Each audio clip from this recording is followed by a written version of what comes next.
রাজশাহীর পদ্মা নদীর বড়কুঠি ঘাট সংলগ্ন এলাকায় নৌকাডুবিতে বাবা ও ছেলে নিখোঁজের ঘটনা ঘটেছে। মঙ্গলবার দুপুর 12টার দিকে এ ঘটনা ঘটে। নিখোঁজ বাবা ছেলেকে উদ্ধারে দুপুর 12টা থেকে ফায়ার সার্ভিসের ডুবুরি দল কাজ করছে। নিখোঁজ কাউসার আলী নৌকার মাঝি এবং অপরজন তার ছেলে। তাদের বাড়ি রাজশাহীর শ্যামপুরের জিয়ানগরে। প্রত্যক্ষদর্শীরা জানান, পদ্মার ওপারে চরাঞ্চল থেকে প্রায় 8-10 জন যাত্রী নিয়ে নৌকাটি বড়কুঠি ঘাটের উদ্দেশ্যে ছেড়ে এসেছিল। ঘাটের কাছাকাছি আসার পর তীব্র স্রোতে নৌকাটি ডুবে যায়।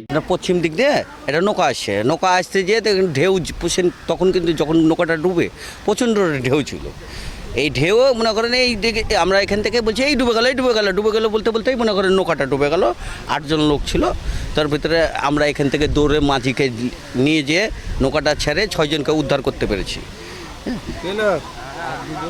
আর 2 জনকে খুঁজে পাওয়া যাচ্ছে না, এখনো ঘটনাটা আমরা বলতে পারছি না। এই সময় অন্য একটি নৌকার সাহায্যে যাত্রীদের উদ্ধার করা হলেও বাবা ছেলে পানিতে তলিয়ে যান। রাজশাহী জেলা ফায়ার সার্ভিস অ্যান্ড সিভিল ডিফেন্সের সহকারী পরিচালক মোহাম্মদ আব্দুর রাজ্জাক বলেন, ফায়ার সার্ভিসের ডুবুরি দল উদ্ধার অভিযান চালিয়ে যাচ্ছে, তবে তীব্র স্রোতের কারণে অভিযান ব্যাহত হচ্ছে। আপনারা সবাই অবগত আছেন যে আজকে আনুমানিক দুপুর 12:30টার দিকে আমরা সংবাদ পাই যে পদ্মা নদীতে পদ্মা গার্ডেন সংলগ্ন যে একটি নৌকা ডুবি হয়েছে।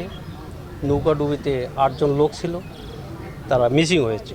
আমরা ঘটনাস্থলে আসার পরে আমরা প্রকৃত ঘটনা জানতে পারি যে তারা ব্যক্তিগত নৌকা ভাড়া করে নদীর এপার থেকে তারা ওই পারে ব্যক্তিগত কাজে গিয়েছে। এটা কোনো খেয়া নৌকা না বা তারা কোনো যাত্রীও ছিলেন না। তারা ওই পার থেকে ফেরার পথে নৌকাটি মাঝপথে হঠাৎ করে ডুবে যায়। আপনারা দেখতেছেন পদ্মার প্রবল স্রোত এবং প্রলয়ঙ্কারী ঢেউ এখনও বিদ্যমান। নৌকাটি ডুবে যাওয়াতে 8 জন লোকেই নিখোঁজ হয়ে যায়। পরবর্তীতে তাৎক্ষণিক তারা 6 জন উদ্ধার হয়, ওই নৌকাতে তাদেরকে রেস্কিউ করা হয় এবং 2 জন এখনও মিসিং আছে। এই মিসিং 2 ব্যক্তি হলো একজন মানে মাঝি এবং তার ছেলে।